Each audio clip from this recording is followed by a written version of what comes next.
मुझे सिर में बार बार दर्द होता है। मेरा एमआरआई ब्रेन भी नॉर्मल है। मैंने आंखों के डॉक्टर को भी दिखाया, मुझे नंबर भी नहीं है। मैंने बहुत सारे डॉक्टर को दिखाया, सब डॉक्टर कहते हैं आपको नॉर्मल हेडेक है। मैं बार बार सिर दर्द की गोलियां खा रही हूँ। ये नॉर्मल हेडेक है क्या? मैं कहाँ जाऊँ? मुझे कुछ समझ नहीं आता। दोस्तों, अगर आपका ये प्रश्न है तो मेरा ये वीडियो अंत तक जरूर देखें। नमस्कार दोस्तों, मैं हूं डॉक्टर जयंती गुरुमुखानी।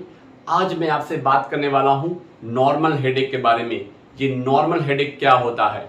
अगर कोई न्यूरोलॉजिस्ट अपनी ओपीडी में सिर दर्द के 100 पेशेंट देखता है तो उनमें से केवल 10 पेशेंट्स को रेड सिग्नल्स होते हैं, यानी कि सेकेंडरी हेडेक होता है, यानी कि कोई खराबियां होती है, जो हमने पिछले वीडियो में डिस्कस किया था। तो बाकी के जो 90 पेशेंट्स है उनमें से एक आध परसेंटेज को छोड़ के बाकी सबको माइग्रेन होता है। जी हाँ दोस्तों, migraine is the common cause of the normal headache. अगर आपको कोई अपना डॉक्टर कहता है कि आपको नॉर्मल हेडेक है, यानी समझो आपको माइग्रेन है। जी हाँ दोस्तों, और ये माइग्रेन से कोई डरने वाली बात नहीं है। मैं इसको रॉन्ग लाइफस्टाइल की वजह से होने वाला हेडेक कहता हूँ। तो अगर आपकी लाइफस्टाइल में कुछ गड़बड़ है तो ये होने की पॉसिबिलिटी बहुत ज़्यादा है। और ये जो हेडेक है ना, ये डायबिटीज और अस्थमा से भी ज़्यादा कॉमन है। अगर आपके पास डायबिटीज और अस्थमा का नॉलेज है लेकिन आप देखोगे नॉर्मल हेडेक यानी माइग्रेन के बारे में कंपैरेटिवली आपको थोड़ा कम नॉलेज होगा। इसलिए मैं इस वीडियो में आपको विस्तार से इस बीमारी के बारे में बताने वाला हूं। दोस्तों, अगर आप देखेंगे किसी 7 में से एक व्यक्ति को माइग्रेन है और किसी भी 5 लेडीज में से एक को माइग्रेन है। जी हाँ, migraine is very very common. और ये बात ऐसा नहीं है कि ये बड़ी उम्र में पाया जाता है या यंग में पाया जाता है, ये बच्चों में भी पाई जाने वाली बीमारी है, यानी कि ये हर उम्र में पाई जाने वाली बीमारी है। तो इस माइग्रेन में क्या होता है? माइग्रेन में बार बार सिर में दर्द होता है। महीने में 1 बार भी हो सकता है, 5 बार भी हो सकता है, 10 बार भी हो सकता है। और ये सिर का दर्द या तो राइट साइड में हो सकता है या तो लेफ्ट साइड में भी हो सकता है, पूरे सिर में हो सकता है, आगे भी हो सकता है, पीछे भी हो सकता है, आंखों के बीच के पोर्शन में भी हो सकता है, आंखों के पीछे वाले पोर्शन में भी हो सकता है, और किसी किसी लोगों को तो सिर के साथ गर्दन में भी दर्द होता है। बट अगर ये बार बार होता है, कुछ घंटों के लिए होता है, जैसे 2-4 घंटे से लेकर 72 घंटे तक ये हो सकता है, लेकिन दर्द का गोली खाने से ये दर्द 1-2 घंटे में या 4-6 घंटे में लोगों को आराम मिलता है। और ये महीने में, जैसे मैंने बताया, 2 से 10 बार तक हो सकता है। और ये सिर्फ दर्द नहीं होता है, इसमें पेशेंट्स को आराम करने की जरूरत पड़ती है। लोगों को लाइट पसंद नहीं आती है, आवाज पसंद नहीं आता है। 80% लोगों को नौशिया जैसा फीलिंग होता है, उल्टी जैसा लगता है, और 30% पेशेंट को तो उल्टी ही हो जाती है। तो ये आपकी लाइफस्टाइल में, आपके जो काम है उसमें डिस्टर्बेंस, यानी उसमें आपको परेशानी करने वाला ये दर्द है। और ये बार बार महीने में 2, 4, 5, 10 बार होता है। तो क्यों ना हम इसको कम कर दें या बहुत ज़्यादा उसको मतलब ऑलमोस्ट मिटाने जैसा पहुंचा दें। अगर हम ऐसा कुछ कर सकते हैं तो हमारी ज़िंदगी की क्वालिटी ऑफ लाइफ कितनी इंप्रूव हो जाएगी। क्या आपको पता है 80 से 90% लोगों को फैमिली हिस्ट्री होती है माइग्रेन की। कई बार हमें पेशेंट दिखाने आते हैं, कहते हैं हमारे घर में किसी को भी सिर दर्द नहीं है। तो हम उनसे पूछते हैं उनकी मम्मी को, क्या आपको हेडेक है? बोलता है नहीं, वो तो कभी कभी क्या होता है ना, महीने में 1-2 बार होता है, यहाँ होता है, वो तो साइनस का हेडेक है। एक्चुअली ये साइनस का हेडेक नहीं है। महीने में 1 या 2 बार हेडेक होता है, और वो कुछ ट्रिगर फैक्टर से होता है जो मैं आपसे आगे डिस्कस करूंगा। तो वो माइग्रेन ही होता है। तो महीने में 1 बार हो तो भी माइग्रेन, 2 महीने में 1 बार हो तो भी माइग्रेन, महीने में 10 बार हो तो भी माइग्रेन। अब मैं आपको बताऊंगा ये माइग्रेन क्यों होता है, कौन से फैक्टर्स हैं जिससे ये माइग्रेन ट्रिगर हो जाता है। सबसे और मोस्ट इंपॉर्टेंट है नींद। कोई भी एडल्ट को एक रात में 7 से 8 घंटा नींद करनी चाहिए। लेकिन आज मोबाइल के ज़माने में कई सारे यंगस्टर्स, इवन हर उम्र के लोगों में ये पाया गया है, वो लेट रात तक, रात को 1, 2, 3 बजे तक वो मोबाइल को देखते रहते हैं। और सुबह उठने का टाइम उनका फिक्स रहता है, 6 o'clock, 7 o'clock। अगर आपके पास सोने का समय नहीं है तो ये आपका माइग्रेन ट्रिगर कर सकता है। सिमिलरली अगर आप 10 घंटे सोते हो 7-8 घंटे की जगह, तो भी आपको माइग्रेन हो जाता है। इसलिए कम सोने से भी माइग्रेन होता है और ज़्यादा सोने से भी माइग्रेन होता है। नंबर 2, खाना कम खाने से भी माइग्रेन होता है। कई लोगों को चुल पड़ी रहती है कि मुझे वजन कम करना है और खाते नहीं है। उसे भी माइग्रेन ट्रिगर हो जाता है। कई लोग एक टाइम ही खाना खाते हैं, कई लोग उपवास करते हैं, पूरा महीना एक टाइम खाते हैं, तो ऐसे लोगों में माइग्रेन की पॉसिबिलिटी बढ़ जाती है। ये और बात है कि ऊपर वाला कहीं शक्ति देता है, कईयों को नहीं भी होता है, लेकिन होने की पॉसिबिलिटी बढ़ जाती है। और कई बिजनेसमैन तो मुझे ऐसा कहते हैं कि उनको दोपहर को खाना खाने का वक्त ही नहीं मिलता है। मैं कहता हूँ ऐसी क्या जिंदगी जब आपको खाना खाने का ही वक्त ना मिले। खाना तो भले आधा घंटा इधर उधर हम समझ सकते हैं, लेकिन अगर समय में ज़्यादा चेंज हो जाता है तो माइग्रेन होने की पॉसिबिलिटी बढ़ जाती है। इसलिए खाना स्किप कभी नहीं करना। तीसरा, धूप में बाहर जाने से भी लोगों को माइग्रेन हो जाता है। इसलिए हम जनरली कहते हैं जहाँ तक हो सके अपने काम का स्टाइल ऐसा रखो कि आपको धूप में जाने की ज़रूरत ना पड़े, और फिर ज़रूरत पड़ भी जाए तो कैप या सनग्लास का यूज़ करना चाहिए। चौथा, कई लोगों की ज़िंदगी में एक लिमिट से ज़्यादा तनाव होता है, और तनाव माइग्रेन का इम्पॉर्टेंट रीज़न है।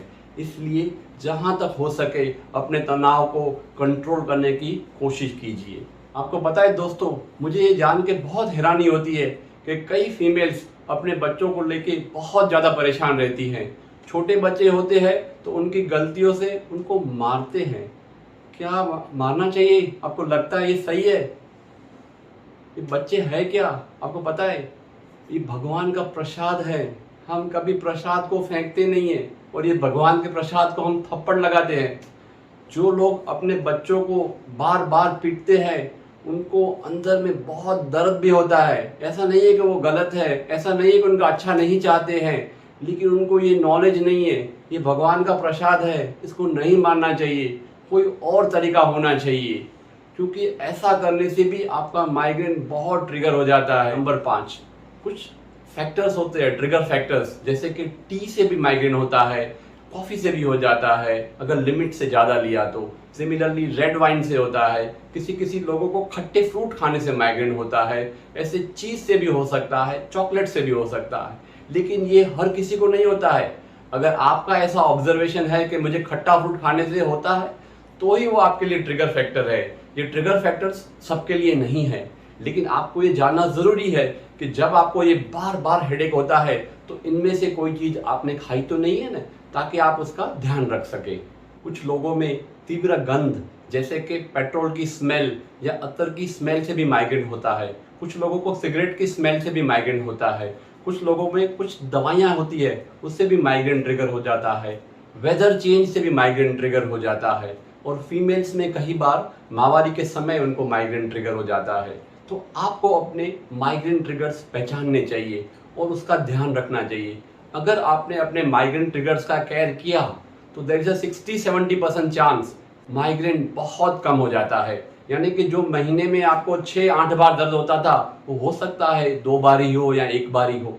लेकिन इस ट्रिगर्स का ध्यान रखने के बाद भी अगर आपको महीने में 3 या 4 बार सिर में दर्द होता है तो आपको अपने न्यूरोलॉजिस्ट को ज़रूर दिखाना चाहिए। न्यूरोलॉजिस्ट आपके साथ सभी ट्रिगर्स के बारे में वापस डिस्कस करेंगे, और उसके बावजूद भी अगर आपको हेडेक होता है तो वो आपको कुछ प्रिवेंटिव मेडिसिन लिख के देंगे, जो करीब 6 या 9 महीने से लेने से आपका जो हेडेक है जो महीने में 6, 8, 10 बार होता है उसकी जगह पर 2 या 3 बार हो जाता है। तो ये प्रिवेंटिव मेडिसिन का बहुत ही इम्पोर्टेंट रोल है। कई सारे पेशेंट्स हमने देखे हैं ये प्रिवेंटिव मेडिसिन बिल्कुल नहीं लेते हैं, और ये जो प्रिवेंटिव मेडिसिन है उनमें से जैसे है फ्लुनारिजिन, प्रोप्रानोल, डाइवाल्प्रोस सोडियम, एमिट्रिप्टिलिन या टोपिरामेड या कोई और जो आपको न्यूरोलॉजिस्ट को ठीक लगे उनमें से आपको वो प्रिस्क्राइब करते हैं। और दूसरा, आपके न्यूरोलॉजिस्ट आपको एक्यूट ट्रीटमेंट देते हैं, यानी जब आपको सिर में दर्द हो तब आपको कौन सी टैबलेट लेनी चाहिए। उनमें से हल्के फुल्के दर्द वाले को पैरासीटामोल देते हैं और बाकियों को डाइक्लोफेनेक सोडियम, नेप्रोक्सिन या ब्रूफेन जैसी दवाइयाँ देते हैं। तो आप अपने न्यूरोलॉजिस्ट के संपर्क में रहेंगे तो आपको ये हेडेक जो है वो बहुत कम हो जाएगा और आपकी क्वालिटी ऑफ लाइफ बहुत सुधर जाएगी। वीडियो ख़त्म करने से पहले एक और बात, जैसे कई लोग सत्संग में जाते हैं, किसी महापुरुष को सुन के आते हैं तो कहते हैं वाह वाह कितनी अच्छी बात की, कितनी अच्छी बात की, लेकिन कुछ घंटों के बाद वो सब भूल जाते हैं क्योंकि उसको अपने प्रैक्टिस में, अपने जीवन में उसका अमल नहीं कर सकते हैं। वैसे ही आपको मेरी वीडियो में कई सारी टिप्स जो मैंने बताई वो होने को तो बहुत अच्छी टिप्स है, लेकिन आपको अपने जीवन में इसको धारण करना है। और इसलिए मैं आपसे एक चीज़ मांगता हूँ, और वो क्या है, आपको मेरे को प्रॉमिस करना है कि जो मैंने बताया वो आप करेंगे। और ये प्रॉमिस ऐसे ही नहीं, हाथ सीधा करके आप मेरे को वचन दो। हाथ सीधा करिए मेरी बहन, मेरे भाई, माता जी, आप भी सब लोग हाथ सीधा करें। अरे करिए मेरे भाई, मैं कुछ ज़्यादा नहीं मांगने वाला हूँ, शर्माओ नहीं, हाथ सीधा करो। कर लिया सबने? तो चलो मेरे साथ आप एक दोहराइए। नंबर 1, आज से हम हर रोज रात को कम से कम 7 घंटा सोएंगे। नंबर 2, आज से हम 3 बार समय सर खाना खाएंगे, यानी ब्रेकफास्ट भी लेंगे, लंच भी लेंगे और डिनर भी लेंगे।